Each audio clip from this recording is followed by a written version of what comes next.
आओ मैं आपको एक माँ की कहानी सुनाता हूँ जिसने अपने बेटे को मदरसे में भेजा। उस्ताद ने कहा बेटा पढ़ो अल्हम्दुलिल्लाहि रब्बिल आलमीन। अज़बर था सयक़ूलु सुफ़हाउ मिनन नास। अज़बर था तिलकर रुसुल फद्दलना बादहुम अला बाद। अज़बर था 14 पारे सुनाए। उस्ताद बड़े मुतासिर हुए। बेटे जहां से 14 पढ़े बकिया 16 भी उसी मदरसे में उसी उस्ताद से पढ़ लेते। कीजिए अच्छे मंजिल खूब। तो अर्ज किया कि उस्ताद जी मैंने किसी मदरसे में किसी उस्ताद से ज़ानुए तलम्मुस तय नहीं किए। तो फरमाया बेटे ये दौलत पाई कहां से? तो अर्ज किया उस्ताद जी मेरी वालिदा 14 पारों की हाफिजा थी। मैंने मां से सुन सुन के हिफ्ज कर ली है। और भाई मां कुरान पढ़े तो बेटा कारी कुरान बनता है। मां दूध पिलाए सोने मोहम्मद पे दुरूद पढ़े तो बेटा दश्ते नैनवा को मैदान करबला बना देता है। किरदार नस्लों को संवारता है। क्लासरूम में टीचर ने बच्चों से सवाल किया कि बड़े होकर क्या बनोगे? किसी ने कुछ कहा, किसी ने डॉक्टर, किसी ने इंजीनियर। तो एक बच्चे से पूछा तू बड़ा होकर क्या बनेगा? तो वो कहता मैं बड़ा होकर सहाबी रसूल बनूंगा। उसने कहा बेटा तेरे दिल में ये शौक कैसे पैदा हुआ? तो वो बच्चा कहता कि मेरी वालिदा रोजाना एक सहाबी रसूल का वाकया सुना के सोती है तो मेरे दिल में शौक पैदा हुआ कि मैं भी बड़ा होकर सहाबी रसूल बनूंगा।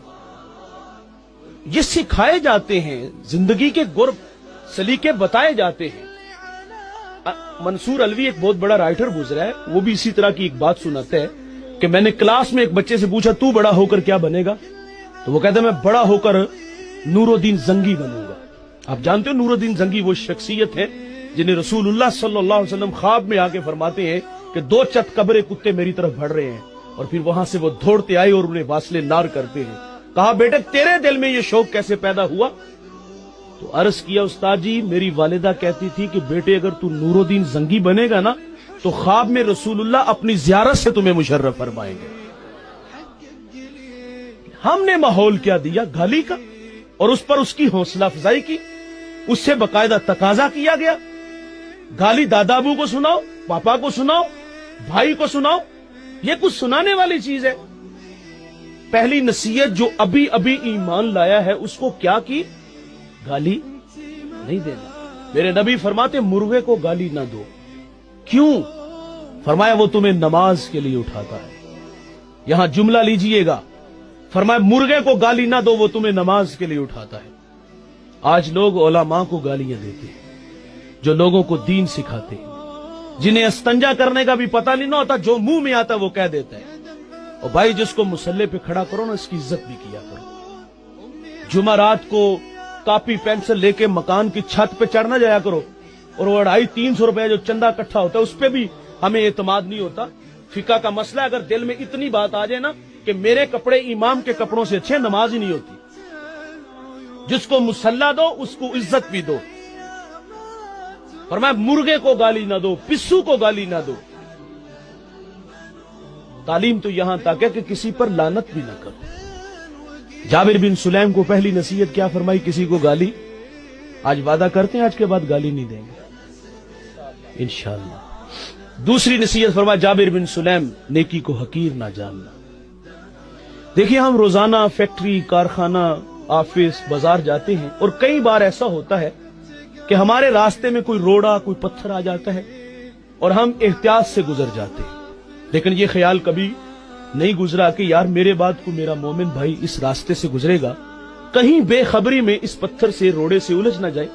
तकाजा क्या था कि उस पत्थर को उठा के साइड पे रखते थे, लेकिन हम इस ख्याल से गुजरे कि भला इसका अजर क्या होगा। वो बड़ा रहीम है साहिब, रहमते हक बहाना मी जोयद। वो बंदे को बख्शने के बहाने ढूंढता है। एक बहुत बड़े मुहद्दिस दुनिया से चले गए, किसी को ख्वाब में मिले, पूछा सुनाई हजरत कैसे हैं? कहा अल्हम्दुलिल्लाह, कब्र जन्नत का बाग है। पूछा कौन सा अमल आपकी बख्शिश का सबब बना? तो फरमाते एक दफा हदीस लिखने बैठा, स्याही में कलम डुबोया, बाहर निकाला, लिखने लगा कि उस पे मक्खी आके बैठ गई। फरमाते इस ख्याल से कलम को रोक लिया कि ये मखलूक खुदा है, पेट की प्यास बुझा ले, मैं फिर लिख लूंगा। कहते हैं अल्लाह को मेरी ये अदा पसंद आई और अल्लाह ने मेरी मगफरत फरमा दी। बुखारी के लफ्ज हैं, आका फरमाते एक औरत जंगल से गुजरी, किरदार की भली नहीं थी, اس نے پیاسے کتے کو دیکھا، دل میں رحم پیدا ہوا، موزہ اتارا، پانی بھرا، کتے کو پلایا، اللہ کی رحمت جوش میں آ گئی، اللہ نے مغفرت فرما دی۔ او بھائی، کتے کو پانی پلانے والے جنت میں جا رہے ہیں۔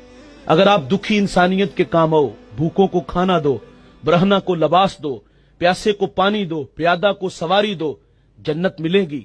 اللہ جنت میں آپ کے درجات بھی بلند فرمائے گا۔